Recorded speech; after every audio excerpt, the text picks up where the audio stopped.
Sur la Real Meca, donc pour la mettre sous tension, donc on va jouer avec l'interrupteur sectionneur qui se situe ici, il faut le mettre sur la position on. Ensuite sur ce système, il n'y a pas de mode pneumatique ni de mode hydraulique, tout se fait en électrique. Et le but de ce système, ça va être d'utiliser une ancienne commande numérique pour juste faire quelques mouvements qui va nous aider pour réaliser du dépannage. Donc à l'intérieur de cette machine, je vais avoir une table qui va se déplacer de droite à gauche, en arrière, en avant. Je vais avoir une broche qui va descendre, qui va remonter. Donc un axe Y, un axe X et un axe Z. Et on va avoir aussi un chargeur à outils qui va permettre de partir de l'outil 1 vers l'outil 1, 2, 3, 4, 5 jusqu'à 10. Donc le but de ces outils-là, ça va être d'être clipsé directement dans la broche à l'intérieur du système. Donc pour l'instant, le système outillage, on n'utilise pas. Tout simplement, c'est de réaliser quelques mouvements pour faire une étude machine. D'un point de vue sécurité, je vais retrouver ma porte qui va être montée sur un système coulissant. Et je vais avoir un capteur de sécurité à verrouillage par bouton. Donc ici, j'ai une clé de sécurité. Et cette clé-là, quand elle va rentrer dans le bloc rouge va la verrouiller. Donc que je sois sous tension ou hors tension, quand ma porte est fermée, je ne peux plus la réouvrir. Donc là, ma porte, si j'ai envie de l'ouvrir à un moment donné, il va falloir que ma machine soit réarmée et que je fasse un arrêt broche. Donc j'appuie sur l'arrêt broche, on a entendu le déverrouillage et je peux ouvrir ma porte. Si je ne fais pas cette manipulation de réarmement puis arrêt broche, il est impossible pour moi d'ouvrir cette porte. D'un autre point de vue sécurité, je vais retrouver un arrêt d'urgence directement sur mon pupitre. Ici, je vais retrouver un écran qui va nous servir juste à faire des TP. Donc pour l'instant, il n'est pas utilisé dans le fonctionnement de machine.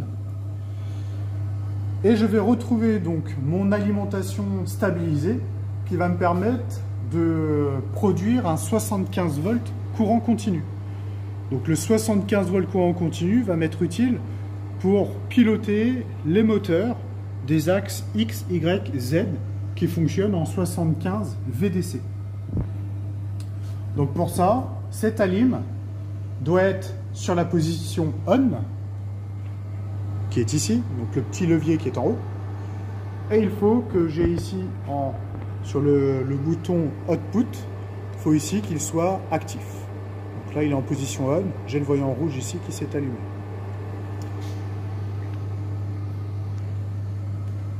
Donc sur la machine, il y a un pilotage manuel, mais très rapide.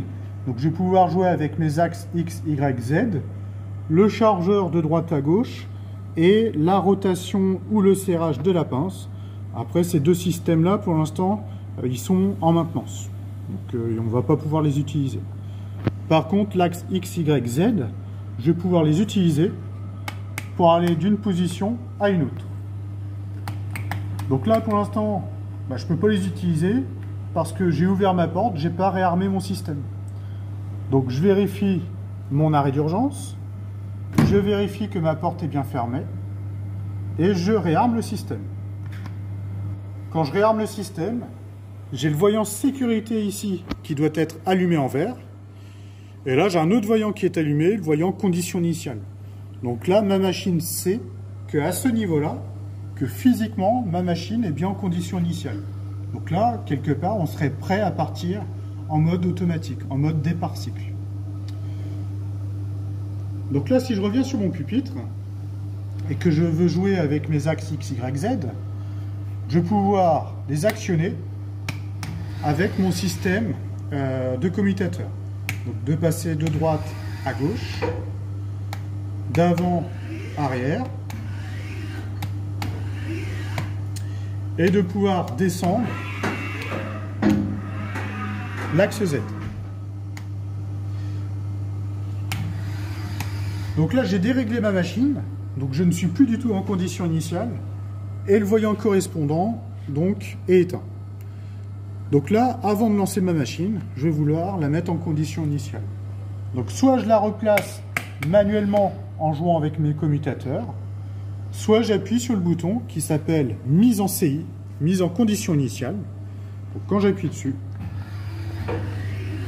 donc mes actionneurs vont me permettre de replacer ma table en position initiale. Et mon voyant est de nouveau vert. Ensuite, une fois que c'est fait, je vais pouvoir appuyer sur le bouton départ cycle. Quand je vais être en départ cycle, on va avoir le voyant marche qui va clignoter en vert. Quand j'appuie sur départ cycle, ma table va s'avancer, la broche va descendre, la table sort des places, la broche redescend, puis remonte. Et là, on considère que le cycle est terminé. Donc il y a juste un tout petit programme qui permet de faire ces mouvements-là. Donc là, ma broche a fait son cycle en automatique. Et par contre, elle ne revient pas en condition initiale. Donc là, même procédure que tout à l'heure. Le voyant en condition initiale est éteint. Je rappuie sur mise en CI. Et ma machine se replace.